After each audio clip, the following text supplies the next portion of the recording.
ఓ సామాన్యుడు మోసపోతే వెళ్లి police station లో కంప్లైంట్ ఇస్తాడు. తన బాధంతా వారికి మొరపెట్టుకుంటాడు. తనకు న్యాయం జరిగేలా చేయమని అడుగుతాడు. ఇది సర్వసాధారణమే. కానీ ప్రజలకు న్యాయం చేసే ఓ పోలీస్ అధికారినే నేను మోసపోయే నాకు న్యాయం చేయండి అని కేసు పెడితే ఎలా ఉంటుంది? సేమ్ సిచ్యువేషన్ ఓ పోలీస్ అధికారి ఫేస్ చేసింది. శ్రేష్ఠ ఠాగూర్. ఈమె ఉత్తరప్రదేశ్ షామ్లీ జిల్లాలో డిఎస్పీగా పనిచేస్తుంది. ఈమెది వ్యాపార కుటుంబమే అయినా తను మాత్రం పోలీస్ అధికారిని అవ్వాలని పట్టుబట్టి మరి అనుకున్నది సాధించింది. ఈ శ్రేష్ఠ ఉన్నావులో పుట్టి పెరిగింది. ఇక చదువంతా ఉత్తరప్రదేశ్ కాన్పూర్ లోనే. అయితే తను చదువుకునే రోజుల్లో తోటి ఫ్రెండ్స్ ఆమెను ఏడిపించేవారు. మొదట్లో వాళ్ళంతా ఏడిపించినందుకు బాధపడ్డా ఆ బాధలో నుండే ఆమె ఓ ఉన్నతమైన ఆశయాన్ని ఎంచుకుంది. ఓ మహిళ వంటిపై పోలీస్ డ్రెస్ ఉంటే అది చాలా గర్వంతో పాటు సెక్యూరిటీ కూడా ఉంటుందని ఆమె నమ్మింది. పైగా ఆమె చదువుకునేటప్పుడు తనని ఏడిపించిన వారికి సమాధానం చెప్పాలన్న కసితో పోలీస్ కావాలనుకుంది.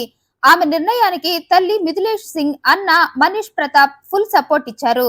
ఈ శ్రేష్ఠ అన్న రైల్వేలో ఐఏఎస్ అధికారి. అన్ననే రోల్ మోడల్ గా తీసుకుంది ఈ శ్రేష్ఠ. అన్నలా పట్టుదలతో చదివింది. డిఎస్పీగా షామ్లీలో నిజాయితీతో విధులు నిర్వహిస్తూ లేడీ సింగంగా పేరు తెచ్చుకుంది.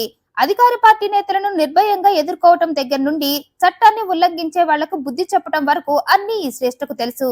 2017 జూన్లో బలంద్ షహర్ లో పనిచేస్తూ ప్రభుత్వ విధులకు ఆటంకం కలిగిస్తున్నందుకు ఆమె స్థానిక రాజకీయ నాయకులకు వ్యతిరేకంగా నిలబడి వారిలో 5గురిని జైలుకి కూడా పంపి మంచి పేరు తెచ్చుకుంది. అంతేకాక యువ మహిళా పోలీస్ అధికారి ప్రతిష్టాత్మకమైన హెచ్టీ వారియర్ ఇన్ యూనిఫామ్ అవార్డును ముఖ్యమంత్రి యోగి ఆదిత్యనాథ్ చేతుల మీదుగా 2018లో అందుకుంది. అంతటి ఘన చరిత్ర ఈ శ్రేష్ఠ సొంతం. అయితే అన్ని తెలివితేటలు ఉండి కూడా ఈమె ఓ వ్యక్తి చేతిలో మోసపోయింది. 2018లో తన పెళ్లి కోసం ఓ మ్యాట్రిమోనియల్ వెబ్సైట్ ని చూసిందామే. అందులో తనకు తగ్గ వరుడి కోసం వెతుకుతూ ఉండగా రోహిత్ రాజ్ అనే వ్యక్తి ఈ శ్రేష్ఠకు కనిపించాడు. చూడగానే నచ్చేయటం, పైగా అతను తన ప్రొఫైల్లో తను రాంచీలో డిప్యూటీ కమిషనర్ గా పనిచేస్తున్న 2008 బ్యాచ్ ఐఆర్ఎస్ అధికారి అని రాశాడు. అతను ప్రొఫైల్ చూడగానే శ్రేష్ఠకు నచ్చేసింది. ఈ రోహిత్ నిజంగానే ఐఆర్ఎస్ అధికారి అనుకుంది. వెంటనే అతన్ని కాంటాక్ట్ అయింది. ఇద్దరు మాట్లాడుకున్నారు. తను డిఎస్పీ అని చెప్పింది శ్రేష్ఠ. రోహిత్ కూడా తను ఐఆర్ఎస్ అధికారినని చెప్పాడు. దీంతో శ్రేష్ఠ, ఏది ఒక్కసారి నీ ఐడెంటిటీ కార్డు నాకు పంపమంది. సరే అంటూ ఐఆర్ఎస్ అధికారిగా తన పేరుతో ఉన్న ఐడి కార్డుని పంపాడు రోహిత్. దాన్ని చూసిన శ్రేష్ఠ అతను నిజంగానే ఐఆర్ఎస్ అధికారి అనుకుంది. వెంటనే అతనితో ప్రేమలో పడిపోయింది.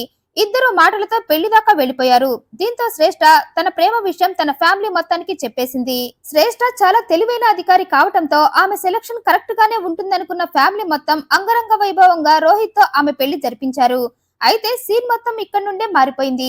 ఐఆర్ఎస్ అధికారినని చెప్పిన రోహిత్ గుమ్మం కదలకుండా ఇంట్లోనే కూర్చున్నాడు. అదేమని అడిగితే, మన పెళ్లి కోసం తర్వాత జరిగే కార్యక్రమాల కోసం నేను ఎక్కువ సెలవులు పెట్టాను, అందుకే ఇంట్లో ఉంటున్నానన్నాడు. మొదట అదంతా నిజమే అనుకుంది శ్రేష్ఠ. కానీ ఎన్నాళ్ళైనా రోహిత్ అలాగే ఉండటంతో ఆమెతో పాటు ఆమె ఫ్యామిలీ మొత్తానికి అనుమానం వచ్చింది. దీంతో రోహిత్ నిజంగా ఐఆర్ఎస్ అధికారేనా కాదా అని ఆరా తీయటం మొదలు పెట్టారు. అప్పుడే వారికి తెలిసింది అసలు ఈ రోహిత్ ఐఆర్ఎస్ అధికారే కాదని. ఐఆర్ఎస్ అధికారి పేరు తన పేరు ఒకటే కావటంతో అతని ఐడి కార్డుని దొంగిలించి ఫోటో మార్చి తన పేరు పెట్టుకుని ఐఆర్ఎస్ అధికారిని చెప్పుకుంటూ మ్యాట్రిమోనియల్లో పెళ్లి కూతుళ్లకు వల వేశాడని, ఆ క్రమంలోనే ఆ ఐడి కార్డు చూసిన శ్రేష్ఠ కూడా మోసపోయి అతన్ని పెళ్లి చేసుకుందని తెలిసి షాక్ అయిపోయారంతా. అయితే అప్పటికే శ్రేష్ఠ జీవితంలో జరగాల్సిన డ్యామేజ్ మొత్తం జరిగిపోయింది. ఆమెకు తెలియకుండా ఈ రోహిత్ తన ఫ్యామిలీతో కలిసి ఆమె సంతకాలని ఫోర్జరీ చేసి ఆమె అకౌంట్ లో దాచుకున్న 15 లక్షల రూపాయలను కాజేశాడు.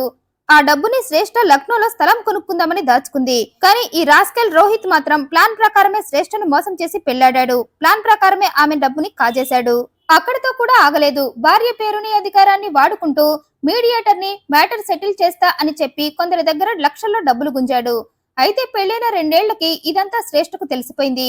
తను మోసపోయానని, తన పేరు వాడుకుంటూ భర్త జనాలని మోసం చేస్తున్నాడని తెలుసుకుని భర్తను వదులుకోలేక తప్పుడు దారిలో వెళ్లకుండా మారి మనిషిలా బ్రతకమంది. నువ్వు ఐఆర్ఎస్ అధికారి అని చెప్పి నన్ను మోసం చేసి పెళ్లాడావు. నా పేరు నా అధికారం వాడుకుంటూ డబ్బు సంపాదించావు. ఇక చాలు, ఇక నుండి మంచిగా ఉంటే నేను నువ్వు చేసిన తప్పులని క్షమిస్తానంది. కానీ ఈ రోహిత్ మాత్రం మారకపోగా డబ్బివ్వమంటూ శ్రేష్ఠను కొడుతూ పుట్టిన బిడ్డను కూడా చంపేస్తా అని బెదిరించడం మొదలుపెట్టాడు. దీంతో విసిగిపోయిన శ్రేష్ఠ పెళ్లైన 2 ఏళ్లకే అతని నుండి విడాకులు తీసుకుంది. అయితే రోహిత్ తో విడాకులు తీసుకున్న ఆమె సమస్య మాత్రం పోలేదు. ఈ రాస్కెల్ రోహిత్ భార్య నుండి విడాకులు తీసుకున్నా ఇంకా ఆమె పేరును వాడుకుంటూ డబ్బు గుంజుతున్నాడు. పైగా తన గెటప్ మార్చి ఢిల్లీ వెళ్లి సరికొత్త అవతారం ఎత్తాడు. తను ఆదాయ పన్ను కమిషనర్ గా అక్కడి వారికి చెప్తూ వారి దగ్గర నుండి పెద్ద మొత్తంలో డబ్బులు తీసుకుంటున్నాడు. అలాగే మరో మహిళకు కూడా సేమ్ అబద్ధాలు చెప్పి రెండవ పెళ్లి కూడా చేసుకున్నాడు. అయితే ఇదంతా శ్రేష్ఠకు తెలిసింది. దీంతో ఆమె ఆవేశం పట్టలేకపోయింది. ఇలాంటి వాడిని ఊరికే వదిలేస్తే ఇంకెంతమంది జీవితాలు బలైపోతాయో అనుకుంది. వెంటనే గజియాబాద్ కౌసాంబి పోలీస్ స్టేషన్ లో నేను నా భర్త చేతుల్లో మోసపోయానని, అతని నుండి విడిపోయినా అతను నా పేరుని అధికారాన్ని వాడుకుంటున్నాడని, అతను ఐఆర్ఎస్ అధికారిని చెప్పి మోసం చేసి నన్ను పెళ్లాడింది కాక ఇప్పుడు జనాల్ని కూడా మోసం చేస్తున్నాడని చెప్పి కేసు పెట్టింది. దీంతో పోలీసులు రోహిత్ ని అదుపులోకి తీసుకుని విచారిస్తున్నారు. ఈ వీడియోపై మీ అభిప్రాయాన్ని కమెంట్ రూపంలో తెలియజేయండి. మరింత ఇంట్రెస్టింగ్ అండ్ జెన్యూన్ ఇన్ఫర్మేషన్ కోసం ఈ వీడియోని లైక్ చేయండి, షేర్ చేయండి, మా ఛానల్ సబ్స్క్రైబ్ చేయండి. Thanks for watching.